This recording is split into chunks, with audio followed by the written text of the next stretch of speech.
Olá, pessoal! Como estamos no dia de hoje? Estamos aqui mais uma vez reunidos para o nosso quarto podcast.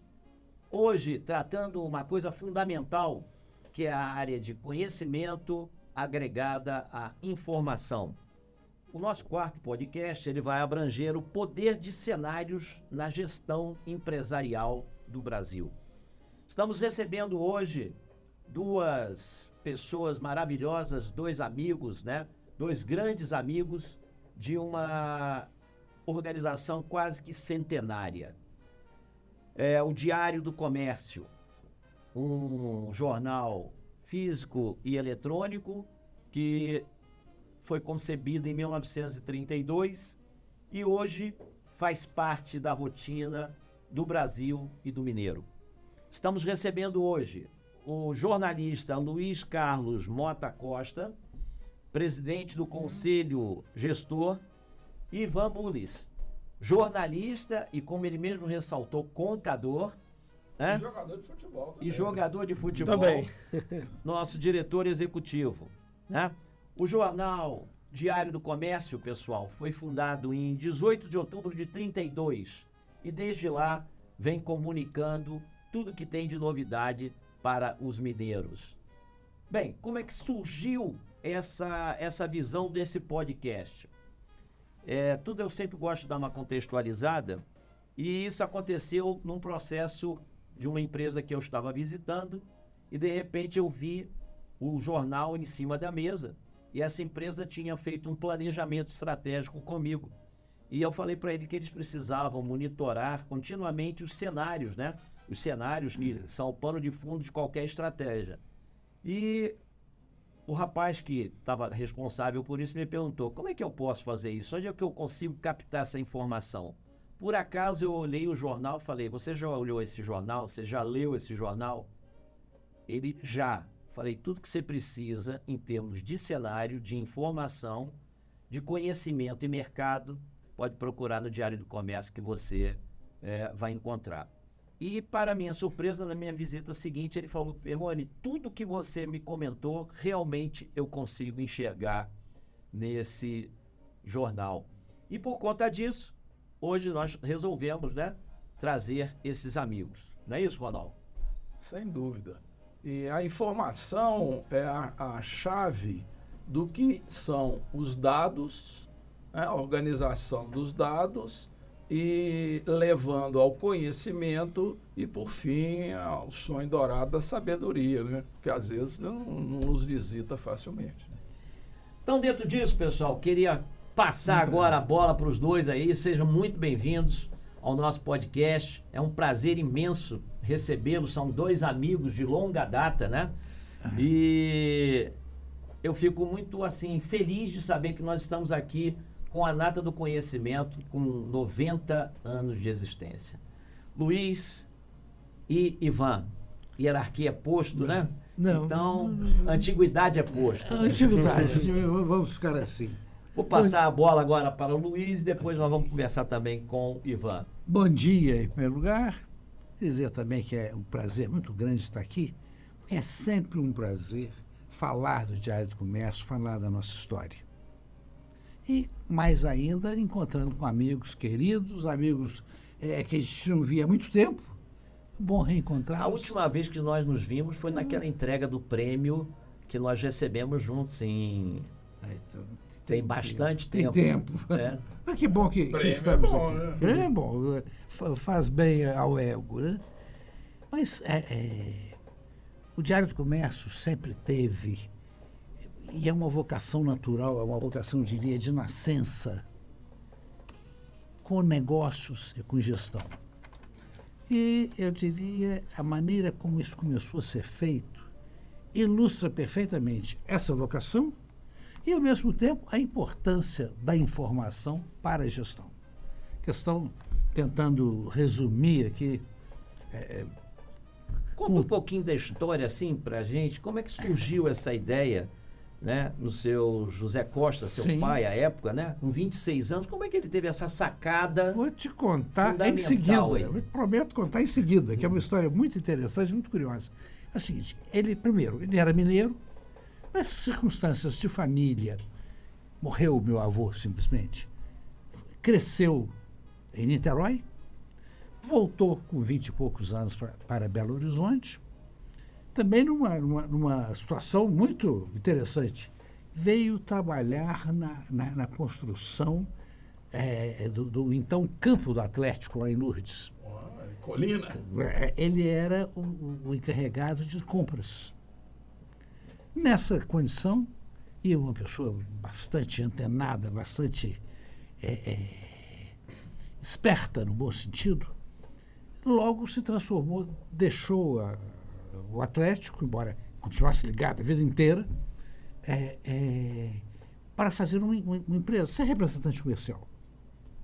Então ele contava aí que chegamos ao então Informador Comercial, que foi o primeiro nome do jornal, todas as mercadorias entravam e saíam em Belo Horizonte pela Estrada de Ferro Central do Brasil. E ele dizia que tinha que acompanhar tanto os recebimentos como os despachos, que, sendo elegantes, não eram muito organizados. Então ele ia pessoalmente verificar os manifestos de carga, saber tudo que chegou e tudo que estava saindo direito. Ele conta que a coisa era tão, né? Era comum um trem, um vagão carregado, parava numa estação para alguma manobra e ficava esquecido lá. Até alguém lembrar de cobrar. CAD, meu cimento, meu, seja lá o que for. Bom, passou a listar todas as cargas dele. Ela, todo santo dia, sabia a movimentação das cargas dele. Contava que amigos começaram a pedir. Costa, você vai olhar o seu, olha o meu. Olhava. Sempre foi amigo dos amigos, olhava de quem pedia. Veio aí a ideia. Foi listar todas as cargas, todas as mercadorias que entram e saem em Belo Horizonte. Fez esse serviço, era um informador comercial, não era nada além dos manifestos de carga, que eram úteis e importantes a ponto dele contar que um belo dia um atacadista, como era, se chamava, as figuras que abasteciam a cidade de gêneros alimentícios, pedia a ele, Costa, não publica, digamos, que entrou um vagão de açúcar, porque isso perturba o mercado, perturba preço, perturba tudo. Ele respondeu, não, ou eu publico tudo ou eu não publico nada. Mas já era a importância do assunto. Isso foi... A seriedade também. A seriedade. Isso foi crescendo.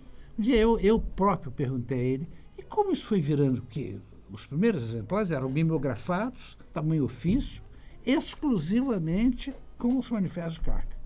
Você sabia ali... Já tinha uma distribuição também? Tinha, a gente começou a ter. Primeiro, começou com amigos, né? E isso foi se irradiando. Era muito importante, todo mundo pode saber se a mercadoria chegou ou não chegou. Então, foi expandindo. Um dia eu perguntei, como isso foi virando jornal? Ele, muito prático, muito pragmático, disse, então, às vezes acontecia de uma folha não se completar, então eu procurava alguma coisa que eu achasse que poderia interessar a quem lia aquilo, e fechava a folha. E assim foi evoluindo. Começou a publicar editais ligados à atividade comercial, atividade econômica em geral, e com o tempo foi evoluindo para o formato jornal, economia e negócio. Ele escolheu como nicho, que era o que ele queria, o que ele entendia que fazia mais sentido, que faltava, né? Gestão, negócios, e foi caminhando assim, primeiro até o final dos anos 40 era mimeografado. Nos anos 40 comprou a primeira impressora aí já deu outro fôlego, digamos, passou a ter mais espaço, mais velocidade de impressão, mais capacidade de impressão, mais entrega. O jornal se incorporou como um veículo, digamos, convencional de informações. Seguindo nessa história, nessa época, passou exatamente porque cresceu, e foi um processo muito interessante. Lá pelas tantas, era informador comercial, grande, era a manchete, o título, embaixo pequeno, o Diário do Comércio. Aí ele foi invertendo. O Diário do Comércio foi crescendo e o informador comercial foi encolhendo. Virando uma seção, talvez, dentro do jornal. Até que um belo dia assumiu o informador comercial e ficou Diário do Comércio. Isso. Se você ver bem, resguardadas as proporções, era quase que uma plataforma de logística, né? Você tinha o conhecimento do que chegava, para qual mercado ia, né? Para quem tivesse comprado, e sempre trabalhou com uma coisa chamada veracidade. Porque quem controla isso, se não controlar a verdade, né? Perde o sentido. Perde o sentido. Então, eu acho que o grande DNA de vocês, desde o primeiro minuto de jogo, sempre foi a verdade. E a gente vê muito isso hoje no diário, né? A verdade se faz presente. Doa a quem doer. Implica em credibilidade, que é um assunto, digamos, muito sensível. Né? Na atual conjuntura, Na né? atual conjuntura, desde sempre. Né? Sempre. E hoje, na minha opinião, ficou mais evidente, porque os meios eletrônicos potencializaram a tal ponto a entrega, que fica parecendo que é mais. Mas, na verdade, o Dom Pedro I fazia jornal que era fake news do início ao fim. Isso vem de longe. Né? E fazia com a cara mais limpa do mundo, né? Dizendo barbaridades. Agora, o importante é você ter coerência com o que você está fazendo, acreditar no que você está fazendo. Isso foi evoluindo, primeiro essas informações básicas, para a consciência de que a promoção do Estado se daria através do desenvolvimento econômico. Aí a gente usava lá uma máxima, que eu não sei nem se era nossa, mas a gente usava. Quer dizer, se eu posso vender pellets, eu não vou vender minério. Se eu posso vender chapa, eu não vou vender pellets. Se eu posso vender carro, eu não vou vender chapa. E, felizmente, nós cumprimos esse ciclo. Foi evoluindo na cadeia de produção, né? Partiu do insumo básico até um produto acabado com valor agregado alto. Né? Era a nossa filosofia, entendendo que o jeito de melhorar as condições gerais da sociedade seria o desenvolvimento econômico. Isso que você está falando é interessante, né? Hoje de manhã cedo, antes de vir para cá, eu tive a oportunidade de passar uma vista de olhos gerais e a gente vê, até hoje, né? Quando eu conheci vocês há mais ou menos uns 10 anos, há 15 anos atrás, né? Pelo menos. Pelo menos, né? Que tinha uma predominância de publicar atas, né?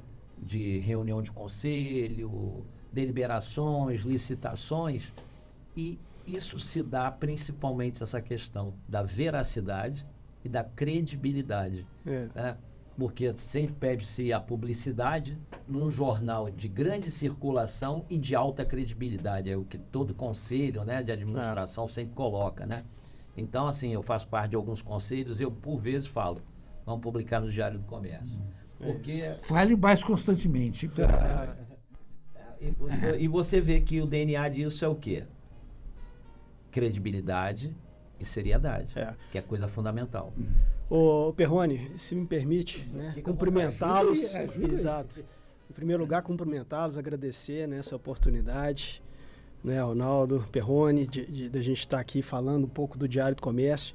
Mas me ocorre o seguinte, né, quando a gente fala de gestão em mercado, né, assim, em se tratando do Diário do Comércio, eu acho que o princípio básico aí é exatamente isso que o Luiz falou, né, assim, a essência do Diário do Comércio está muito presente desde sempre, né, assim, o seu propósito, o nosso propósito, né, está muito ligado à nossa essência, né, ao surgimento do Diário do Comércio, exatamente nessa perspectiva né, de contribuir, né, com o desenvolvimento econômico e social do Estado através de um jornalismo econômico propositivo, né? Mas essa definição, né, assim, acho que uma leitura muito bacana eu tive no curso de graduação de jornalismo, e eu fiz há pouco tempo, né, coisa de 10 anos mais ou menos também, né, assim, e aí a gente se esbarrou, né, Perrone, em momentos, né, exatamente buscando o foco da gestão, né, também no Diário do Comércio, mas uma leitura que eu tive da Silvânia Araújo, que era uma professora, né, de economia no curso de jornalismo, né, e ela fazia exatamente essa definição de que o Diário do Comércio ele percorria, né, percorria as curvas da economia do Estado, né. E aí é muito interessante também trazendo, Luiz, um autor também, né, de jornalismo, enfim, Bernardo Kucinski, que ele trazia uma definição do jornalismo econômico como distante, frio, duro, né?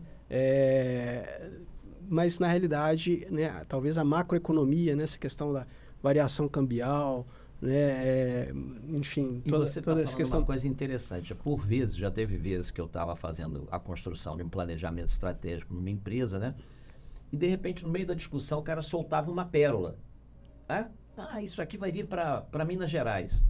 Isso. Rapaz, você está inventando a moda. De onde você tirou isso? O cara falou assim, tirei do Diário do Comércio. Exatamente. Falei, você não está inventando moda, não. Então é verdade mesmo. Então, assim, porque ali sempre vocês estão à frente dos fatos. Uma coisa impressionante, as fontes de vocês são muito boas, fidedignas e sempre atuais. Isso é que eu acho muito legal. Acontecem coisas interessantes, mas primeiro eu costumo dizer o seguinte, me preocupa quando obrigação fica parecendo virtude. É verdade. Falando de obrigação. É verdade. Então é muito comum, como as pessoas são amigas, felizmente são muitos amigos, então um amigo que dá uma entrevista, depois me telefona para agradecer, eu falo assim, puxa, vocês publicaram o que eu falei. Que outra possibilidade? Verdade. Não tem viés nenhum, não tem direção nenhuma. A pessoa, se é contra, fala que é contra, se é a favor, fala que é a favor, e nós queremos oferecer ao leitor elemento para que ele tire as conclusões dele e faça as escolhas dele. É verdade. E assim, a gente vê que vocês estão vindo, né, numa nova jornada agora, né? Acho que essa nova jornada, até você poderia contar um pouquinho dessa nova jornada, porque você está bastante inserido dentro desse contexto. Quando eu conheci vocês, predominantemente, o portfólio estava no papel. Isso. Exclusivamente no papel. Altura, né? De repente, agora o portfólio inverteu, né? A tiragem de papel é pouca e a tiragem eletrônica é bastante considerável. Né? Eu me lembro que isso era um projeto, quando eu cheguei para a gente conversar, né? Para a gente, naquelas várias conversas que nós tivemos, que vocês já estavam com isso no radar, mas estavam entrando em campo. E fico muito feliz de saber que virou um sucesso isso, né? Isso deu uma nova jornada para o jornal. Queria que você falasse um pouquinho sobre isso, porque isso não é só privilégio de vocês. Isso é também privilégio de todas as organizações, né? Tem acesso à tecnologia. Tecnologia, né? Mas conta aí pra gente, como é que foi essa jornada? Então, Perrone, enfim, para trazer essa jornada, né, aos dias de hoje, né, 22 para 23, também vou fazer uma breve contextualização, né, Luiz? Assim, embora o tempo, né, do Luiz seja maior, eu também já percorri uma boa história, né? Tô no Diário do Comércio. O cabelo pretinho. Cabelo preto, exato. Acho que eu também. Comecei novo, né? Desde novo, estou no Diário do Comércio desde 95, né? E aí é muito interessante essa perspectiva, viu, Perrone? De novo, né? Gestão e mercado. Né? Assim, minha formação é administrativa, né? Sempre atuei na área administrativa. Mas o Diário do Comércio passou também por momentos, né? Desafiadores, né? Assim, não foi privilégio do Diário do Comércio, mas questões internas, questões externas, né? Já no final da década de 90, né? Eu entrei em 95, e a minha atuação era exatamente, ali eu comecei na contabilidade, depois tesouraria, e iniciamos um projeto de implementação de análise de custo, né? O Diário do Comércio tinha também o título Jornal de Casa e importava para a gente entender, né, o cenário ali de margem de contribuição de um e de outro, né? Já no momento de crescimento, porque em 95, né, o fundador José Costa, eu acho que em termos de perfil, né, Luiz, de natureza, uma visão, uma atuação, idealismo, né, de idealismo, muito intuitivo. E o Marcílio, que havia assumido no lugar, né, à época, uma visão aí sim de mercado, uma visão de marketing, de gestão, né, e empreendeu ali mudanças significativas. 96 e 97 foram se trazer a valores de hoje, o maior faturamento talvez histórico da empresa naquele momento, né? Mas é exatamente isso, as ferramentas de gestão também necessárias, porque já havia ali um certo desafio de equilíbrio e financeiro, né? E aí a morte do Marcílio, na sequência, né? Com esse projeto de crescimento, 98 para 99, mudanças também, né? Aí na sequência o Luiz Carlos assume, né, a presidência, e a gente muito empenhado em resolver, né, as questões de equilíbrio, né, financeiro no momento ali, com todos esses percalços, né, e além deles, a questão de... lembrar, eu falo por isso, que presente eu ganhei. Eu assumi no final de 98, em fevereiro, não esqueço, fevereiro de 99, vem aquela desvalorização cambial. Exato. Na noite do dia, dobrou? A crise asiática, né? Crise asiática, exato. Era tudo dolarizado, então posso dizer que nossos custos dobraram e, simultaneamente, houve uma brutal recessão no país. A despesa aumentou de um lado, a receita caiu do outro. Exato. Então, foi andar na corda bamba durante, literalmente, alguns anos. Nós e todo mundo. Exato. Muitos sucumbiram nesse processo. Nós nos conhecemos, né? Vocês estavam saindo, né, de uma fase muito difícil, Exato. Não só para vocês, para o Brasil inteiro, né? Eu me lembro agora, eu estou me lembrando precisamente porque a gente se conheceu, eu conheci o Ivan no Passe. No Passe, perfeito. Passe é um programa da AmCham que foi criado por mim, programa chamado Passe, é Programa AmCham de Capacitação Empresarial. E esse curso, ele capacitava, em termos de gestão empresarial, os associados. Exato. Né? E nessa época eu tive a oportunidade de conhecer num desses cursos, acho que foi até no curso pertinente a planejamento estratégico, que a gente se conheceu.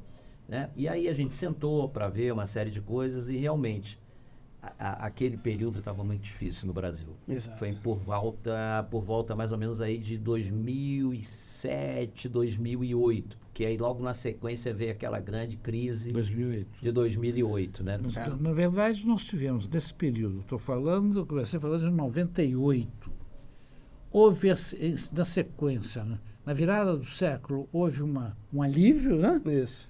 Uns 3 ou 4 anos de bonança, e veio 98. Não, e o bom 2008 caindo de novo. Porque vocês estão sempre...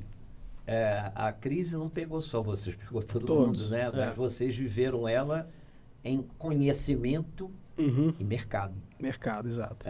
Conhecimento e mercado. E se vocês não fizessem ali uma virada de chave, poderia ser o começo do fim. Eu me lembro até que a gente chegou a conversar alguma coisa nesse sentido, e era a introdução da tecnologia. Estava começando a surgir a questão da internet com mais força e tal, né? Não se pensava nem muito nisso, né? Mas assim, você já tinha uma visão bem futurista. Eu me lembro que assim, isso evoluiu bem legal, né? Fazendo um parênteses, temos muito orgulho disso.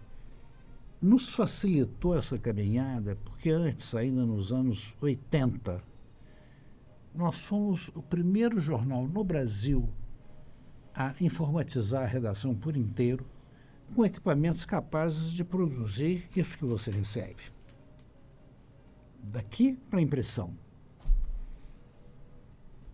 Essa mudança veio dos anos 70, começou nos anos 70, primeiro com modelos híbridos, digamos, simplesmente adaptava-se computadores para cumprir essa função, e era uma confusão, a organização de arquivos, entre outras coisas.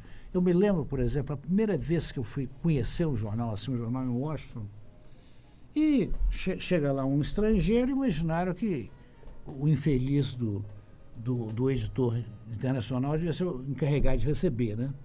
E esse infeliz era um fim de tarde, ele estava às voltas com a questão seguinte, para variar uma crise no Oriente Médio.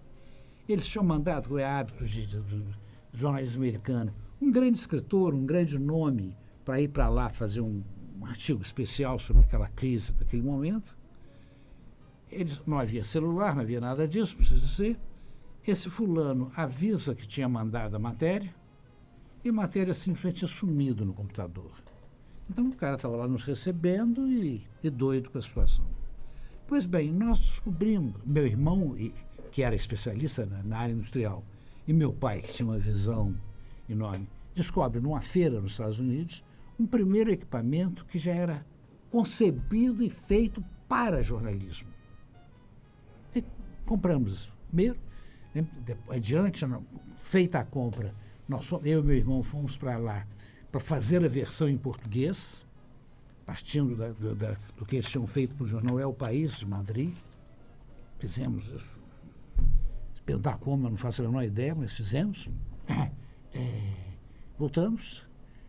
Os amigos de outros jornais começaram a ver, ficaram... Me lembro de estar recebendo uma vez um tão amigo, que era um diretor de redação do Estado de São Paulo. Sentei na minha mesa, expliquei para ele, e falei assim, cara, eu estou morrendo de inveja de você. Aí, resumindo, com o tempo, todos os grandes jornais adotaram esse equipamento, aprendendo com o meu irmão. Meu irmão percorreu literalmente o Brasil inteiro, eu estou falando de cada um dos grandes jornais, para implantar os sistemas.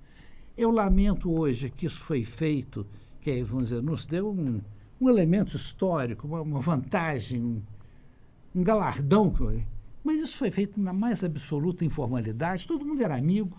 Então, Costinha, vem cá. Aí não tinha aquela competição feroz como tem hoje. Não tinha competição, digamos, comercial, mas no industrial todo mundo era aliado, um ajudava o outro, não tinha o menor problema. Em Minas Gerais e no Brasil, em Minas Gerais vocês foram pioneiros. Sim. Em nível Brasil, o Diário do Comércio, né? Também pela também longevidade, já deve estar aí entre os primeiros, Foi né? o primeiro. Aí você tem dois aspectos na realidade. Primeiro, o nosso tamanho menor ajudou, porque fazer a transição, o investimento era menor. Nós vamos menos coisa do que um Jornal do Brasil, um Globo, se quisesse mudar. Então, deu para a gente sair primeiro, porque nós vamos de menos. E mais, obviamente, a visão do meu pai. Por exemplo, quando passou para o offset, que foi a etapa anterior, e para dizer o que significa offset, desde 1600 qualquer coisa, Gutenberg, impressão era o quê? Pressão e relevo. Pela primeira vez fez uma coisa diferente. A impressão passou, resumindo e simplificando, passou a ser química. Ou seja, a chapa de impressão não tem relevo. Quimicamente, a tinta adere onde tem que aderir, e não adere onde não tem que aderir, dá uma impressão de melhor qualidade, dá mais velocidade, etc. Quase que uma passagem para um chip. Né? Fizemos essa virada. Primeiro, considerando para ser preciso no registro, na realidade, nós e o Correio Brasiliense compramos o mesmo equipamento ao mesmo tempo. Só que os americanos que vieram montar foram a Brasília primeiro. Então o Correio Brasiliense saiu na frente, em nome da precisão. Logo em seguida, nós. E meu pai, que na altura estava à frente disso tudo, passava por maluco. Isso não vai dar certo, isso não vai funcionar. Vai sim. Hoje é padrão. E adiante, nessa época nem se sabia disso, possibilitou a digitalização. Ou facilitou tremendamente a digitalização. Então, essa parte toda de jornal, só para eu não esquecer aqui, só um minutinho, essa parte de jornal toda me fascina, porque a minha família, eu sou oriundo do Rio de Janeiro, e a minha família, o meu avô materno, ele teve um encontro casual, porque onde nasceu o jornal O Globo era na rua que a gente morava, no Rio de Janeiro, na rua Marquês de Pombal. Que é paralela a Marquês de Sapucaí. Então, a gente vivia ali, meu avô, à época, né? No Rio de Janeiro, o transportador tinha o nome de burro sem rabo, né? Que era aquele que levava... Aquelas carroças. Meu avô era carroceiro. E o Globo nasceu com o Irineu Marinho, pai do Roberto Marinho, e 18 dias após ele nascer, né? Ele veio a falecer. O pai do Roberto Marinho, com 18 dias do jornal existente, morreu. Foi ele que tratou com meu avô de fazer o carregamento e distribuir no centro do Rio de Janeiro o jornal.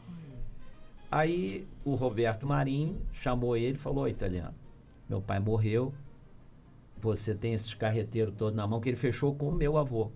Você tem todos esses carreteiros na mão, eu preciso que você me dê crédito.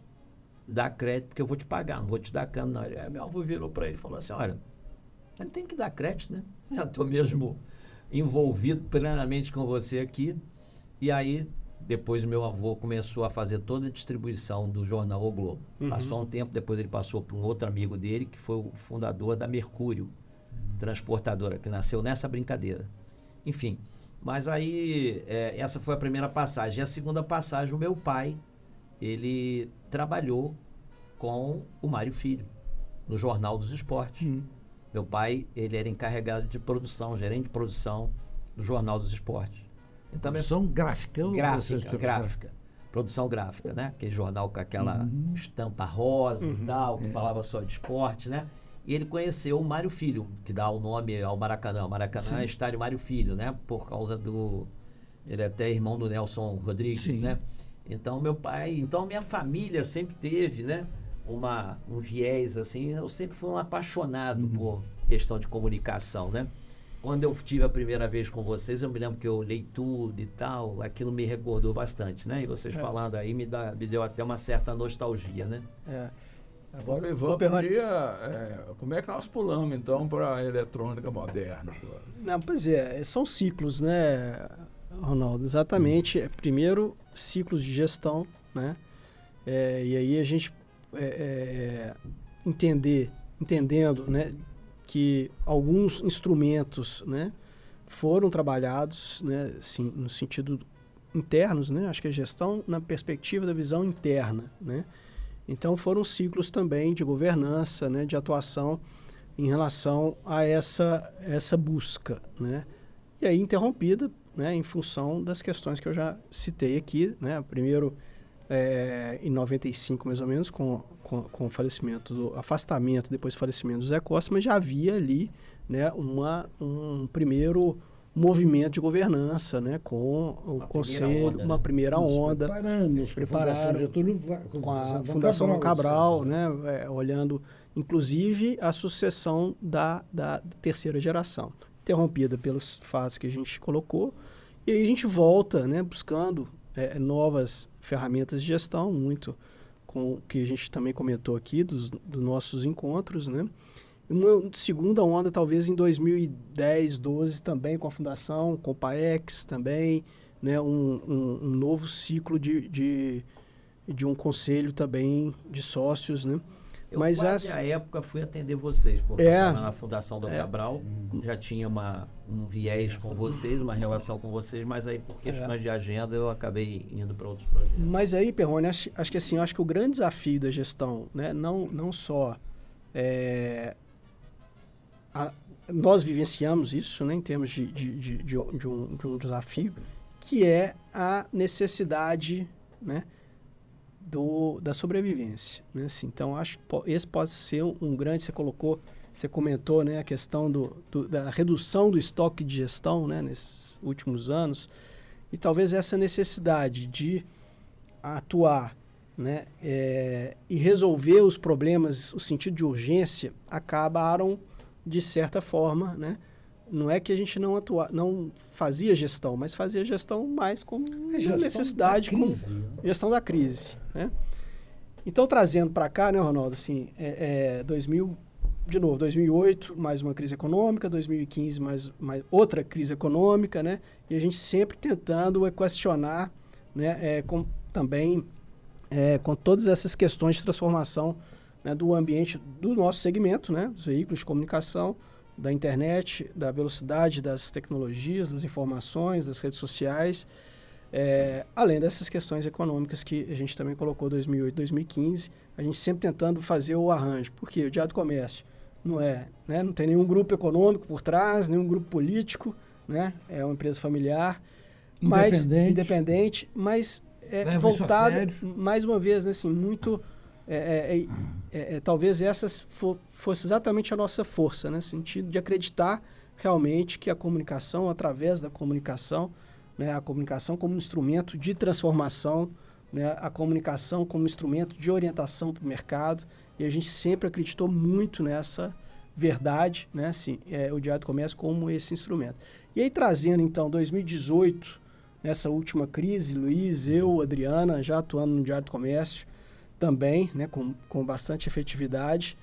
Acho que a gente teve uma conversa, né, Luiz, que talvez foi definidora também para o momento que a gente está, que foi seguir outros caminhos, né, assim, a sensação naquele momento de esgotamento, né, de esgotamento físico, emocional. O modelo tinha levado a isso. Né? O modelo e exatamente, vivenciando essas crises todas, né, Perrone, assim. Então, muito esforço, muita energia despendida, mas aquela sensação de enxugar gelo. Né? E aí, naquele momento, 2018, a gente, uma conversa, a gente falou, vamos seguir novos caminhos, né? Vamos tentar não estarmos sozinhos, né? Assim, o que isso significa buscar apoio, né? De alguma maneira. E eu acho que essa conversa ela foi definidora, porque ali a gente também trouxe o terceiro ciclo, a terceira onda de gestão, né? A gente trouxe aí nesse momento o Instituto Aquila, fez um primeiro trabalho em 2018, né? Um diagnóstico da nossa gestão, a gente instituiu um conselho consultivo, né? A gente trabalhou aí a sucessão, né? E aí em 2019, a Adriana assumiu a presidência. Pré-Covid aí? Pré-Covid, né? Coitada. Coitada, era que você... na hora. Coitada, mas nesse sentimento, né, Luiz? Assim, com muita coragem e com esse olhar de fazer diferente, né? Assim, de buscar novos caminhos, realmente. E aí, 2019, então, um trabalho sensacional, né? De voltar para dentro, de cultura organizacional, de revisitar o nosso propósito, né? De avaliar essa gestão. E aí a gente vem caminhando em ações e iniciativas, né, que têm surtido o resultado. Eu né, falo muito expressivo. isso para as empresas. Vocês fizeram o seguinte, voltaram para vossas origens. Né? Voltaram para vossas origens iniciais. Revisitaram Exato. ela e deram uma ressignificação. Uma ressignificada, para ela. exato. Né? Acho que isso é muito importante. Hoje, eu trabalho muito com empresas que estão em dificuldades ou estão se reestruturando. Eu me especializei nessa área. E uma das primeiras coisas, quando eu chego numa empresa, eu sempre falo, para tudo, revisita a sua origem, vê o ponto de partida para ver aonde está o desvio. Exato. Para que a gente possa fazer a ressignificação baseado nos fundamentos que trouxeram vocês até aqui. Exato. Seriedade, né, independência, transparência, tudo isso são valores que a gente não pode abdicar. E foi fundamental, viu, Perrone, ter tido esse momento mesmo, né? Porque a gente trouxe a equipe para dentro, né? Assim, a equipe para essa visão de transformação digital, né? De olhar para frente, né? A necessidade desse olhar, assim, de transição digital, né? Assim, de cultura, né? A gente trazer a cultura, vamos dizer assim, analógica, né? Ou pensamento analógico para uma cultura de uma visão digital. E aí é muito bacana quando você fala a questão de mercado, porque o Diário do Comércio, né, o Luiz falou a questão do físico, né, do papel, antes um único canal, né, mas mesmo já com site, né, já há bastante tempo, a questão da cultura, né, assim, de pensar o analógico, de pensar, né, deixar de pensar o analógico e ter o pensamento digital. Em relação ao conteúdo, isso significa o quê? O Diário do Comércio hoje, como vocês colocaram, é um excelente ferramenta de mercado. Então, assim, no impresso, a gente fala de mineração, a gente fala de siderurgia, a gente fala do setor automotivo, a gente fala do agro, do setor público, né? A gente fala da gestão, do comércio. Eu vou até te e fazer de alguma uma provocação para maneira, você, Luiz. Né? A gente, quando criou esse projeto aqui, a ideia aqui é fazer uma fábrica de podcasts. Né? Se você ver aqui todas as instalações, nós temos diversos ambientes. E desde já, provocamos vocês, vamos ter um podcast diário do Diário do Comércio. Diário do né? Porque Comércio.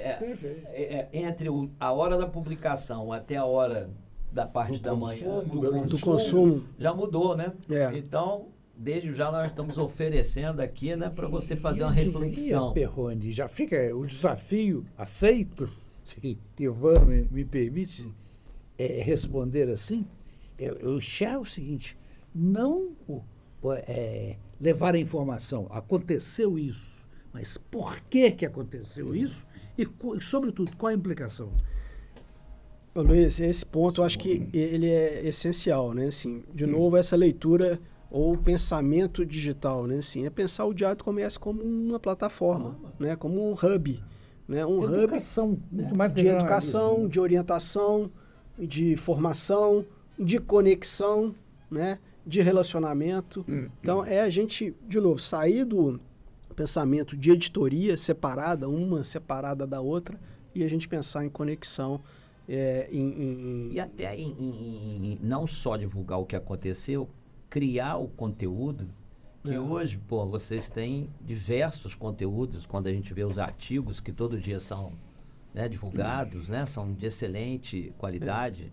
Mais recentemente, né, eu vi que vocês estão dando um viés muito forte para a jornada ESG. Para quem não sabe, ESG é um conceito de gestão fundamentado em 3 pilares, né? A questão ambiental, a questão social e a questão de governança. E esses 3 pilares são muito bem trazidos dentro do contexto de vocês. Então, vocês já estão nessa jornada, trazendo conteúdo. Eu diria, viu, Perrone, até trazendo a essência que a gente comentou, né? Está muito ligado, nosso propósito está muito ligado à nossa essência, né? Sim, eu acho que uma visão trazida pelo próprio José Costa, né, Luiz? Intuitivamente, ele veio com ele, exato, né? Assim, então, é a visão do bem comum, né? A visão de pensar o Estado com a ótica do bem comum, desenvolvimento do Estado, né? Não, e a questão de governança, né? Tudo isso que vocês estão colocando aqui, nitidamente, é um caso de sucesso de governança. Concorda comigo? É o melhor caso que você pode contar é o seu. Um exemplo de alguém que, talvez nem o Ivan saiba disso, de alguém que estava léguas à frente do tempo. Meu pai foi uma pessoa que nos anos 50, e deve ter sido o primeiro, fez reflorestamento. Ninguém nem falava nisso. Vamos pesquisar isso aí. Dar crédito de carbono. Ninguém nem falava nisso. Ele tinha uma pequena fazenda, tinha espaços não aproveitáveis por causa de topografia, etc. Reflorestou tudo com eucalipto. Eu tive uma oportunidade, eu fui da Petrobras durante um tempo, depois eu saí e fui trabalhar na rede de fornecedores da Petrobras. E acabei assumindo um cargo de direção numa empresa aérea, e essa empresa ia completar 40 anos. Foi a empresa que trouxe o primeiro helicóptero e primeira plataforma e o primeiro barco para atender essa plataforma. Para perfuração de petróleo no Brasil. Eu sou engenheiro de perfuração, né? E aí, beleza, né? Quando a gente foi completar os 40 anos, eu era o diretor executivo, eu estava na frente, né? E eu pensei, como é que eu posso fazer isso? Eu calculei, contratei um instituto, calculamos toda a quantidade de carbono, né, de árvore que a gente cortou para poder gerar todo esse consumo de carbono, né? E eu falei, vamos plantar essas árvores na mata atlântica para neutralizar isso. O que a gente ganhou com isso? Nada, nessa época não tinha nada de neutralização de carbono, nem nada. Né? E isso pode ser, vocês poderiam depois medir quanto vocês já neutralizaram só com a criação do jornal eletrônico. Já está uma pegada aí, né? ESG muito boa. Bem, mas olha só, você falou uma questão que eu vi, né? E eu até fiz um comentário, Ronaldo, que eu queria ouvir muito a sua opinião no seguinte sentido. Conhecimento, eu situei ontem, né? Conhecimento é essência e mercado é realidade. Porém, conhecimento sem a visão de mercado, ou seja, sem a aplicação desse conhecimento, cria o que a gente chama, né, de doutores do conhecimento inútil. Hoje tem muita gente que tem muito conteúdo e pouca aplicação. E tem também o inverso, né, que é conhece muito de mercado, mas não tem conhecimento tácito, fundamental para poder conduzir o seu contexto. Então, o mercado sem conhecimento gera a ignorância consagrada. Por diversas vezes a gente chega em determinadas empresas, você sempre tem os extremos. Tem os grandes doutores do conhecimento inútil e temos também os ignorantes consagrados. Né? Isso tem que ir gradualmente acabando, pessoal. Perfeito. Isso tem que ir gradualmente. Eu acho que nós que somos professores, somos consultores, nós temos que nos debruçar sobre isso para poder o quê? Elevar de novo o estoque de gestão do Brasil. Né? Vocês estão falando aí, eu fico até bastante alegre, muito feliz de saber toda essa evolução, porque durante um tempo a gente por questões da vida, né? A gente se afastou e hoje está se encontrando.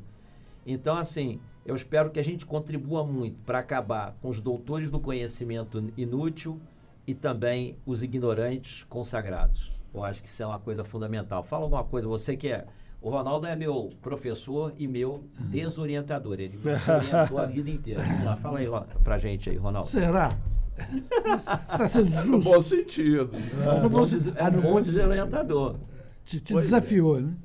Talvez nós tenhamos a necessidade agora de aprofundar um pouco como realmente nós nos desempenhamos, né, do ponto de vista humano. Porque essa questão toda é como a pessoa se vê.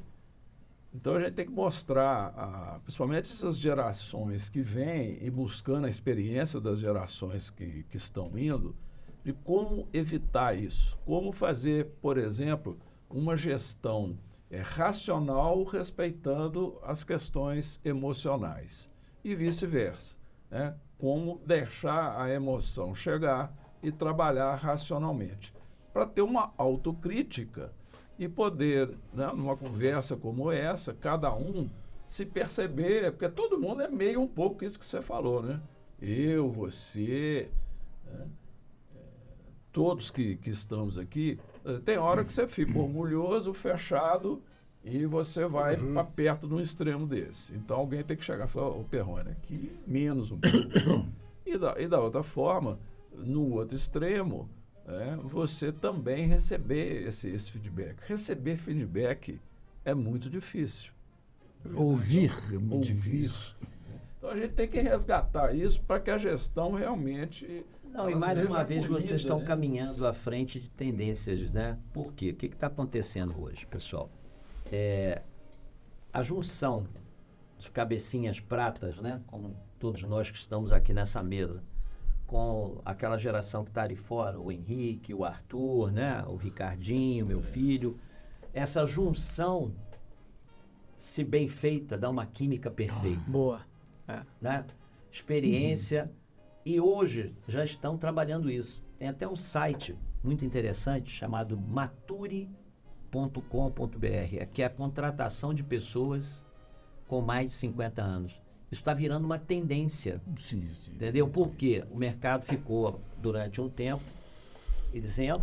Então, a nossa experiência com a tecnologia e a agilidade deles dá uma química perfeita.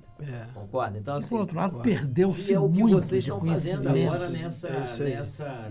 nesse momento. Nesse momento. O Perrone, eu diria mais, assim, eu acho que o grande privilégio do Diário do Comércio é exatamente estar próximo às áreas de conhecimento, né?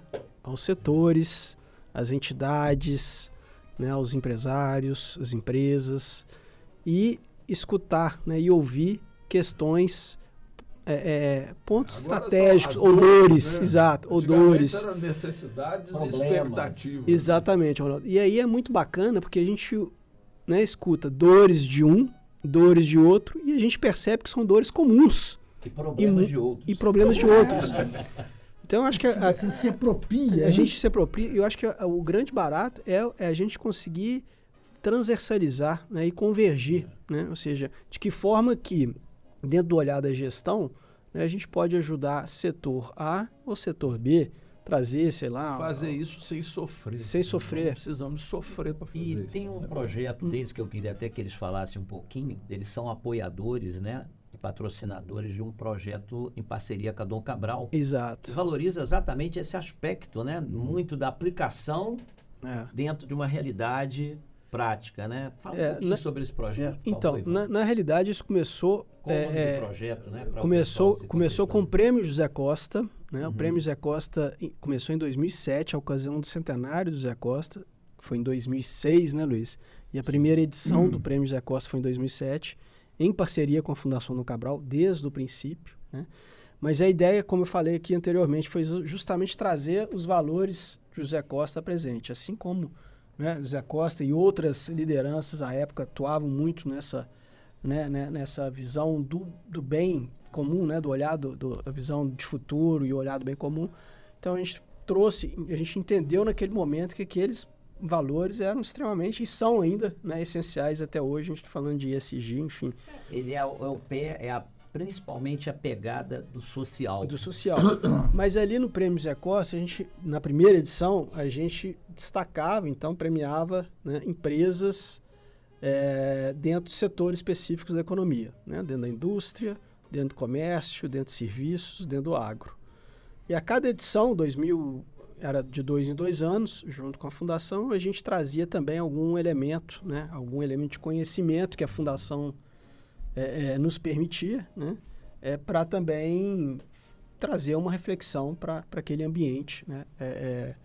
Da premiação. Então, 2009, 2011, 2013, e a cada edição, essa inspiração, vamos dizer assim, da Fundação Dom Cabral, né, ia ganhando novas dinâmicas, novos contornos, até o momento que a gente trouxe a questão da gestão responsável, né, dos objetivos do milênio, até as ODS, né, 2015, e aí a gente lançou, então, em 2016, quer dizer, em 2016, no Prêmio José Costa, deixa eu lembrar, 2015, a gente lançou a primeira iniciativa, que era o Diálogos DC, né, que trazia também uma perspectiva de preencher, né, entre uma edição do prêmio e outra, né, a gente manter essa discussão viva. Então, criamos o Diálogos DC, e aí em 2017, a gente... olhando tudo aquilo, né, todas aquelas iniciativas, Prêmio José Costa, Diálogos DC, a gente trouxe o Movimento Minas 2032, né, que foi um guarda-chuva de estudo, né, pensando Minas Gerais... Né, para onde nós estamos indo. Para onde nós estamos indo. Para onde nós queremos ir. Né, Luiz?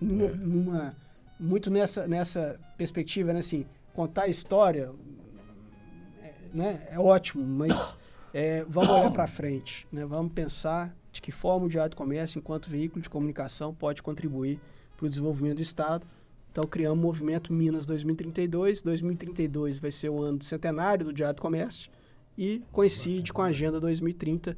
Então, desde então, a gente tem o Movimento Minas 2032 que traz as ODS como referência. Vamos pegar aqui. Lá atrás, já fazia plantação de árvore. O environment. Depois toda essa parte dessa jornada que tinha principalmente um viés mais social, claro, que contemplava os outros pilares, né? O social.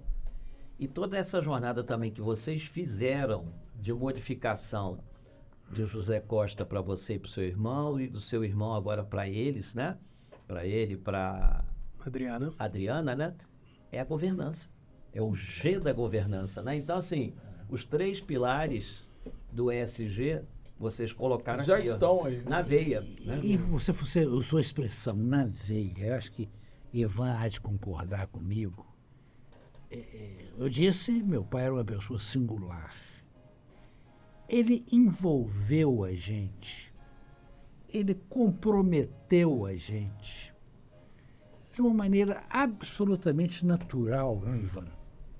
Em que tudo se deu naturalmente, o fio da meada foi mantido, os valores foram mantidos pelo envolvimento que a gente teve. Então, o Ivan estava falando aqui do Prêmio José Costa e tal, cabe acrescentar um pouquinho que todos esses desdobramentos Me lembro perfeitamente, a gente fazia reuniões. Primeiro, o fundamento era uma preocupação minha, eu levantei a questão na origem.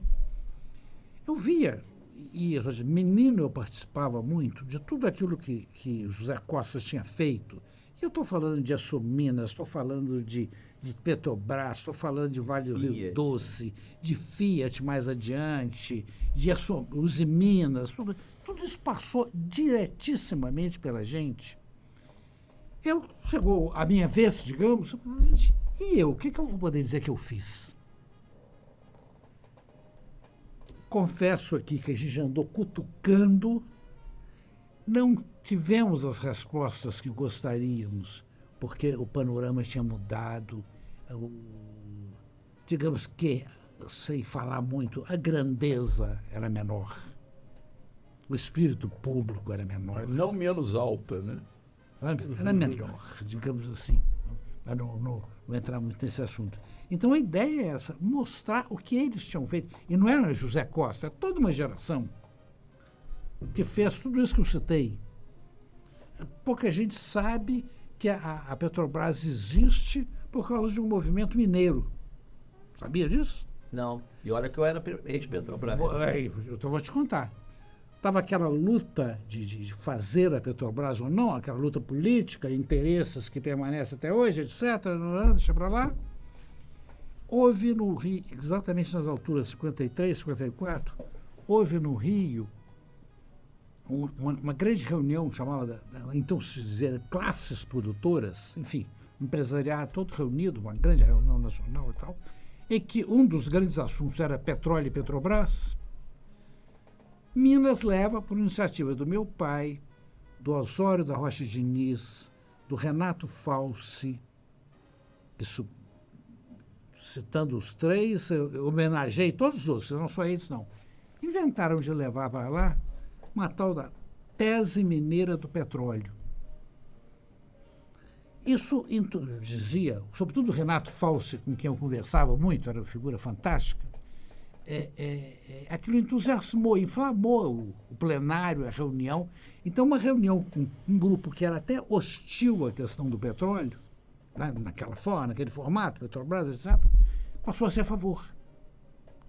Deu ao Getúlio, e coincide, se você olhar o tempo, coincide direitinho, houve essa virada, em seguida foi criada a Petrobras. Curiosamente. Chegou aos ouvidos do governo como um bom som. Havia. Fico muito feliz. Mudou o ambiente. É a empresa que eu mais adoro então, em toda a minha jornada. Ela sabe, fez tanto e ser tão maltratada, né? Enfim. Então, vamos dizer, a gente queria trazer isso ao presente. Aí, completando o que Ivan disse, me lembro perfeitamente de uma das reuniões, era tão rica, isso tem muito a ver, obviamente, com a Fundação Getúlio, com a Fundação Dom Cabral, tão rico, tão bom. Não era aquelas conversas que no final todo mundo está sonolento. Eu tenho essa coisa, mesmo que não tenha nada a ver comigo, eu fico olhando quando o plenário começa a esvaziar, me dá uma pena do anfitrião, no final não tem ninguém, né? E é só aquele teatro, digamos assim. O negócio era tão rico, eu lembro por exemplo, que o pessoal não queria, tinha que acabar, estava no horário, você lembra? E não queria, porque a conversa estava boa demais. Quando a questão é interessante, todo mundo fica preso. É isso aí. Aí as pessoas, quando não tinha jeito, os horários já tinham estourados, as pessoas, vamos fazer mais. Aí vieram essas ideias. Exato. Esses desdobramentos. Como está acontecendo agora, eu já estou vidrado. Aí a gente falou que, né, o tempo... Nós estamos chegando ali. Passou, olha, 57 minutos e a gente nem percebeu. Nós estamos falando de 90 anos, não é muito tempo. Mas deixa eu trazer uma perspectiva também, Perrone, você falou da questão daqui para frente. Daqui para frente, né? De misturar também, né? Nós, cabeças prateadas, vou me incluir nesse aí, mas os jovens, né? Assim, aí a gente acredita muito que o Diário do Comércio, ele é sim um instrumento de orientação de mercado, inclusive para os jovens. Assim, nessa perspectiva mesmo de orientar para o mercado, né? Quer dizer, então o jovem que está se preparando, que está na universidade, quer dizer, ter a leitura do Diário do Comércio na perspectiva de atuar, né? Em termos de projeto ou de área de atuação, o Diário do Comércio ele dá uma luz de sair efetivamente do quadrado, do comum, vamos dizer assim, né, do comum. Né? Então, hoje mesmo, né, setor de biocombustível terá expansão em Minas Gerais. Então, é exatamente isso. O que isso significa? Né? O setor sucroalcooleiro, né, não é só na produção de açúcar, né, mas também na produção do álcool, né, e essa questão da descarbonização, embora tenha a questão do carro elétrico. Contra então, o ponto inicial de tudo que a gente falou aqui, que essa conversa surgiu, né, porque eu estava lá na empresa, lá da Alok, e veio essa necessidade, eu falei, ler o Diário do Comércio. O rapaz deve ter uns 38, 40 anos, né? Então, essa nova geração descobrindo que ali pode ser uma excelente oportunidade de ter conhecimento atrelado ao mercado. Perfeito. É fundamental. Porque às vezes não é só Belo Horizonte, né, a capital, né, Perrone, como oportunidade. Minas são muitas, né? Continua, Triângulo, Sul, E hoje com o Vale de digital você atinge todo mundo. Quitionha, né? Então, o Diário do Comércio dá esse panorama. Poder caminhar para essa prazerosa Não conversa. é para finalizar, mas é para Isso aqui dá papo até tomar chega. depois. O que vocês hoje, né, olhando para frente, o que vocês vislumbram aí, uma parte vocês já falaram, para as próximas ondas do diário e da comunicação, e o que vocês vislumbram aí também de cenários para o Brasil? Vamos começar pelo otimista, o pessimista e o mais provável. O que vocês conseguem enxergar? Primeiro fala um pouquinho das próximas ondas, que vocês já falaram até, mas algum complemento final. E o que vocês querem ouvir separado? Isso. Porque são formas de encarar de forma diferente. Né? Então deixa eu começar, Luiz, só para dizer assim, de um protótipo também que a gente tem realizado, né? ainda como protótipo, mas é pensar sim as novas gerações, né, Perrone? Então a gente está com o diarinho, né? Ou seja, fazer a releitura do Diário do Comércio para o público infanto-juvenil. Assim, então é começar a trazer conceitos, né, de economia, gestão, empreendedorismo lá na infância, mas também com hábito de leitura. Né? Então são dois objetivos: a gente resgatar um pouco o hábito de leitura, né, das crianças e trazer também conceitos que normalmente são muito distantes, né, numa perspectiva da formação, né, dessa geração aí. A gente acredita muito no potencial, de novo, né, Perrone? Assim, então, a perspectiva é otimista no sentido de entender que tem um mar, né, aberto ainda, né, um desafio enorme, claro, né, mas um mar aberto de oportunidades para a gente trabalhar o nosso conteúdo, né, a nossa informação, ir além da notícia, né, indo além da notícia, inclusive, como o Luiz falou. Quer dizer, então, é claro, a questão da orientação de mercado, né, trazer as perspectivas de investimento, de atração de investimento do Estado, qual é a matriz econômica, como é que ela se desdobra, né, mas é trazer também elementos de debate e de discussão além das notícias. Então, o cenário... desafio, né? Porque hoje quando você concorre com plataformas como TikTok, Instagram, que é tudo curtinho, o cara debruçar para ler alguma coisa, um cara mais novo, se aquilo não tiver um grau de atratividade na linha do tempo, a gente vai perder, querendo ou não, para essas mídias. Eu estou vendo hoje, quando eu estava vindo para cá, conversando com o meu sobrinho, que controla essa parte, ele falou para mim: nós já estamos com não sei quantos mil no Instagram e não sei quantos mil no TikTok. Eu não entendi muita coisa, mas assim, eu olhei e falei, porra, legal. E tudo coisa curtinha. Então, assim, a turma hoje não tem. E você fundamentando isso, criando esse hábito, você está desenvolvendo a pessoa para poder abrir a sua ou resgatando, né, resgatando. É claro que a gente compreende, entende, né, que as ferramentas, né, digitais, elas estão aí e nós não podemos prescindir delas. Né? O Diário do Comércio tem também feito o dever de casa nesse sentido. Nós, em termos de audiência, a nossa base tem crescido quase que exponencialmente, né?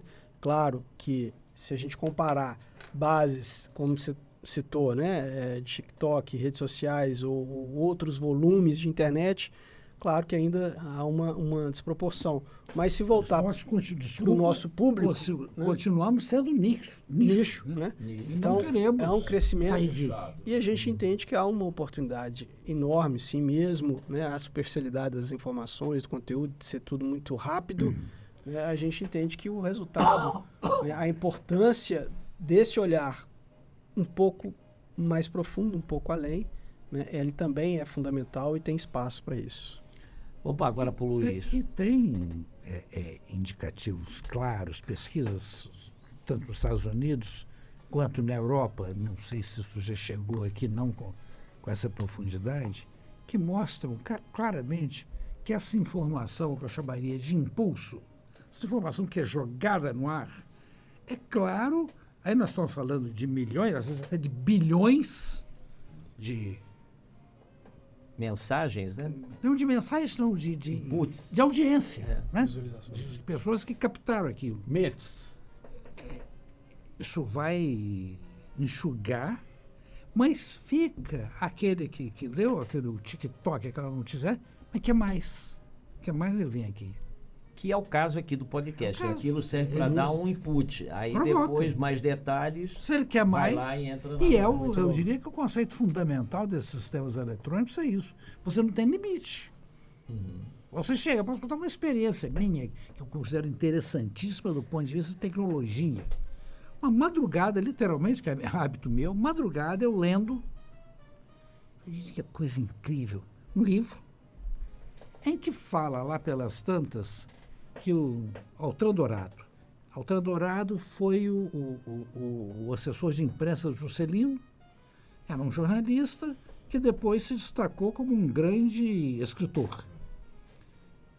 Então, no livro menciona, madrugada, menciona que o Altran Dourado tinha escrito um livro sobre a experiência dele como assessor de imprensa do Juscelino. Não sabia. Parei, fui logo procurar, achei, comprei. Então, estou dizendo, que negócio louco. Repito, madrugada, talvez em 15 minutos, eu fiquei sabendo de um livro e tinha o livro na mão. Sem a internet, nada feito. É um negócio louco. Então, isso dá a ideia do tamanho da coisa que nós estamos falando, do potencial disso. É verdade. E agora, assim, para a gente fazer uma amarração, semana passada eu estava em Juiz de Fora e eu participei de um fórum na Associação Comercial e uma pessoa do Banco Pactual XP estava fazendo o lançamento de uma unidade deles lá de negócio e tal. Ele até é um dos fundadores, um dos diretores e fundadores, né? E assim, a pessoa foi falar de cenários. Eu trabalho, todo ano eu faço uma palestra beneficente sobre cenários. E eu fui chamado para ir fazer parte lá, ver e tal. E aí, de repente, a pessoa foi e só falou coisa ruim. No final, ele virou e falou assim, mas olha, eu vejo o cenário otimista. E eu deixei terminar, procurei ele e falei assim, peraí, mas essa agora eu não entendi, você só falou coisa ruim. E no final você falou que o cenário é otimista, me explica aí, porque até eu, que sou professor e mexo também com isso, boiei, ele falou assim, eu vendo dinheiro, eu vendo investimento. Eu posso ter falado tudo isso, mas eu não posso jogar contra o meu negócio. Eu não sei se foi bom ou se foi ruim, mas eu tirei um aprendizado, né? Mas você pode falar isso, aí é experiência nossa no mundo real. Ivan pode contar a história melhor, porque foi dele a iniciativa por uma provocação que ele recebeu. E não foi agora, tem alguns anos já. Nós, eternamente, falando de crise. Para falar isso, eu faço um parênteses. Eu me lembro de uma ocasião, a história do Diário do Comércio, se chegou aonde chegou, foi porque o tempo todo investiu o que tinha e o que não tinha para fazer mais. Nós estávamos num período desse, eu trabalhando na minha sala, tínhamos acabado de fazer um evento, que era a nossa sede lá na Rua Padre Rolim, que para nós foi um salto. Estou ouvindo um barulho de pedreiro, ou seja, a gente já estava mexendo, mal tinha mudado, já estava fazendo mais. Puxa, isso está errado. E resolvi, no alto da minha prepotência, né? Preciso conversar com meu pai. Não pode. Fui. Ele tinha um hábito interessante, ele ouvia, calmo. Né? Mas eu conhecia bem, percebi, meu papo não está... Não está agradando, não está colando, eu diria. Tá dando não. ibope. Aí quando eu terminei, eu falei assim, meu filho, só tem uma coisa que você não sabe. Eu já ouvi isso, eu ouço isso, desde que eu nasci. Você já pensou se eu tivesse acreditado? Tá bom, vamos trabalhar. Tá, quem teve o atrevimento de falar. E assim tem sido a nossa história. E como é que vocês agora, assim, você vê mais por tudo que está acontecendo num cenário otimista, pessimista ou no meio do caminho? Não, trazendo essa reflexão do Zé Costa aí, né, Perrone? Otimista. Otimista. Você? Sem dúvida. O potencial é tão grande. Tem tanta coisa por ser feita. E agora nós temos, um caso, olhando a nossa perspectiva, temos uma ferramenta que não tem limite. Antigamente o limite era físico. Eu não conseguia entregar jornal em Montes Claros. Eu não conseguia entregar jornal... De forma econômica?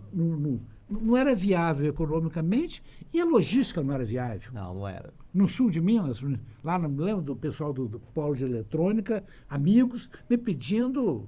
Lembra, brincando uma vez, um grande amigo, que era vice-presidente da FIENG lá na região, queria, eu dou entrevista, o jornal não chega aqui, mas não tem jeito.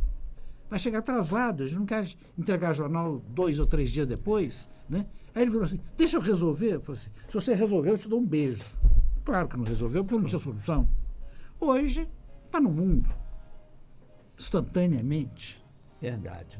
Em tempo real. Então, o potencial disso... Agora, e um detalhe importantíssimo que as pessoas confundem quando falam na morte desse produto físico, falam na morte do jornalismo, de jeito nenhum, de forma... Pelo contrário, o jornalismo está crescendo. Porque, historicamente, o processo era o seguinte, você pode falar de Mesquita, de Marinho, de José Costa, de quem mais se lembrar, eles eram... O Bloch dizia isso. Eles eram, e era de fato, gráficos. Gráfica, né? A glória de qualquer um desses, incluo meu pai nisso, era o tamanho da sua impressora. Não era, nem de longe era manchete. Quanto maior a impressora, mais poderoso ele era. Aí, no Brasil, tinham coisas absolutamente desproporcionais, que impressoras gigantescas, para tiragens muito modestas, que todas elas eram e são. Senhores, tivemos hoje uma aula aqui de inovação, superação, né? De boa governança. Informação na veia. Informação na veia, né? Conhecimento junto com o mercado. Ronaldo. Eu queria realmente agradecer a presença de vocês, né? E eu realmente acredito que o jornalismo, ele precisa de, como um todo no Brasil, e faz parte desse otimismo no futuro, né? É resgatar suas origens. Nós temos um instrumento, né, que a gente chama carinhosamente aí de ferramenta da qualidade, que é o 5W1H, que é a base da investigação. E que é também o método do jornalista sério. Né? Ele tentar ver, às vezes, como Luiz comentou, nas entrelinhas, o que, por quê, quem, como, onde e quanto que isso vai custar para cair na nossa cabeça. Então, eu acredito que o jornalismo é a base do raciocínio e a preparação e a orientação à ação, que é o que precisa porque o futuro, né, pensado otimisticamente, vem acontecer. Considerações finais, Ivan, vou deixar para ele por último. Finalizar com certeza. A atividade é posta. É isso aí. Entendeu? Na realidade, agradecer, né, Ronaldo, Perrone, agradecer esse momento, né, essa oportunidade de a gente estar conversando, trocando, né, ideia. E concordo, viu, Ronaldo, essa questão da essência do jornalismo, assim, a gente tem participado de muitos programas, né? Seja na NJ, seja em programas de aceleração digital, e as ferramentas estão todas disponíveis, né? Mas a gente sempre traz esse contraponto, né? Assim, do jornalismo trazer a sua proposta de valor para a sociedade, né? Ou seja, porque senão vai ficar sempre correndo também atrás do próprio rabo, no sentido, né, de querer conquistar a audiência, mas se tiver sempre só, né, a questão da velocidade, a questão da superficialidade, a questão, né, também acaba previsão divisória e não lá na frente. Então, uma audiência provisória, previsão divisória e não longeva. Obrigado, viu, gente? Também agradecendo a vocês a felicidade de estar aqui, de poder passar em revista toda essa experiência, felizmente rica, felizmente positiva, felizmente motivo de muito orgulho para nós. E te respondendo, Ronaldo, há um problema que não é brasileiro, é mundial. Quando você fala você falou de, digamos, deformações no processo. Isso, no meu entender, vem de duas vertentes, que se perde ao longo do tempo. O interesse político, o interesse econômico e os veículos de comunicação sempre atrelados aos dois ou a um e o outro. Então, eu vejo com otimismo uma mudança que a eletrônica está trazendo, suponho eu que traga, e é bem provável que traga, é o seguinte: o anúncio, o aporte de recursos no jornal impresso era muito massificado. Você se lembra das grandes campanhas dos bancos, da indústria automotiva, do grande varejo, etc. Então, você tinha jornalões feitos para o anunciante, em que o leitor era um elemento absolutamente secundário. E isso é a marca do modelo americano. Quando você se lembra, eu me vi diante disso, em determinado momento, estando em Nova York, no New York Times, para ver a tiragem de fim de semana, de domingo, edição de domingo. Lembro quando eu recebi, sem exagero, era uma coisa desse tamanho. A Bíblia. De encartes, de revistas, de tudo que tinha ali dentro. Eu me lembro impressionado que lá bem no centro da cidade, né, caminhão chegando com papel, caminhão saindo com jornal, assim, contínuo, doido. Mas é aquilo feito para o anunciante.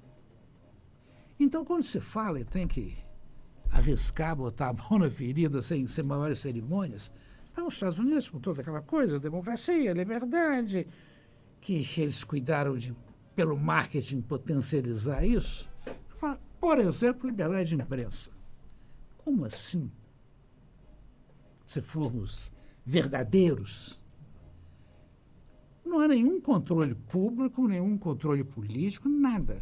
Mas existe uma associação dos anunciantes, reconhecida, poderosa, e que sabe do seu poder, que então acontece o seguinte: você dá uma coisa, publica uma coisa que os desagrada, eles vão te procurar e vão te dizer, digamos, com a maior cara dura: olha, você tem todo o direito de fazer o que quiser, porque nós vivemos numa terra livre, você quer a terra da liberdade, nenhum problema.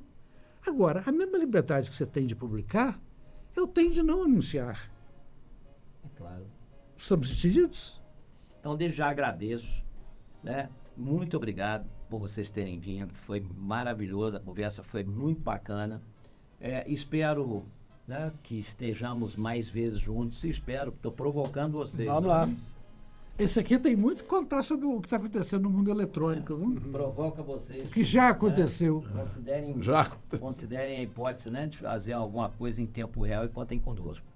Agradeço bastante, agradeço aos nossos inscritos, espero que a gente aumente isso e provavelmente toda essa conversa vai estar disponibilizada também no site do jornal, né? E mais detalhes, como diriam, no Jornal Nacional. Então, agora, muito obrigado e até a próxima.